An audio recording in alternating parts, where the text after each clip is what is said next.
Hello friends, வணக்கம். Healthy breakfast சீரீஸில் இன்றைக்கி நம்ம பார்க்க போகிறது ஹெல்த்தியான ஒரு மில்லட் ரெசிபி தான். கருங்குருவை அரிசியும் பாசிப்பயிரையும் வச்சு ஒரு கஞ்சி தான் பார்க்க போகிறோம். இந்த கஞ்சிக்கு முன்னாடி நாள் நைட்டே 1 கப்பு கருங்குருவை அரிசி கொஞ்சம் பாசிப்பயிறு சேர்த்து நல்லா வாஷ் பண்ணிவிட்டு ஊற வச்சுருங்க. மறுநாள் காலையில் அதை ஒரு குக்கருக்கு ட்ரான்ஸ்ஃபர் பண்ணிவிட்டு 1 கப்பு அரிசிக்கு 5 கப்பு தண்ணி சேர்த்துக்கோங்க.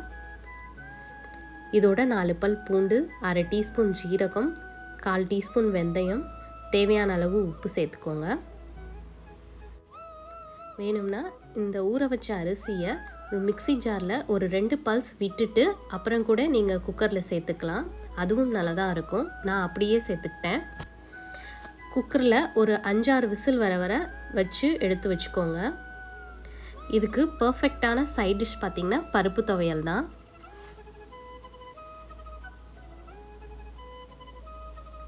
இந்த பருப்பு துவையலை எப்படி செய்யறதுன்னு பார்க்கலாம் வாங்க. அதுக்கு ஒரு பேனை சூடுபடுத்திட்டு கொஞ்சமாக பாசிப்பருப்பு, கொஞ்சம் கடலைப்பருப்பு, 1 வரமிளகா, 2 பல் பூண்டு சேர்த்து நல்லா ஃப்ரை பண்ணிக்கோங்க. நல்லா கோல்டன் ப்ரௌன் ஆகிற வரை நல்லா ஃப்ரை பண்ணிவிட்டு இதோட ஒரு 2 டேபிள் ஸ்பூன் போல் தேங்காய் துருவல் சேர்த்து நல்லா ஃப்ரை பண்ணிவிட்டு ஒரு தட்டுக்கு ட்ரான்ஸ்ஃபர் பண்ணிடுங்க. பேனில் அப்படியே வச்சிட்டிங்கன்னா கருகிரும் அந்த சூட்டுலேயே. அதனால் உடனே அதை ஒரு தட்டுக்கு ட்ரான்ஸ்ஃபர் பண்ணிடுங்க. நல்லா ஆறுனதுக்கப்புறம் கொஞ்சமாக உப்பு, கொஞ்சம் தண்ணி சேர்த்து அரைச்சிங்கன்னா சூப்பரான பருப்பு துவையல் ரெடி ஆயிரும். இப்போ விசில் அடங்கினதுக்கப்புறம் குக்கரை எடுத்து பார்த்திங்கன்னா சூப்பரான கஞ்சி ரெடி ஆயிடுச்சு. நல்லா அந்த பூண்டெல்லாம் நல்லா வெந்து வந்திருக்கும். அதெல்லாம் அப்படியே மதிச்சு விட்டுருங்க. இதோட ஒரு 1/2 கப் அளவுக்கு ஒரு திக்கான தேங்காய் பால் சேர்த்துக்கோங்க.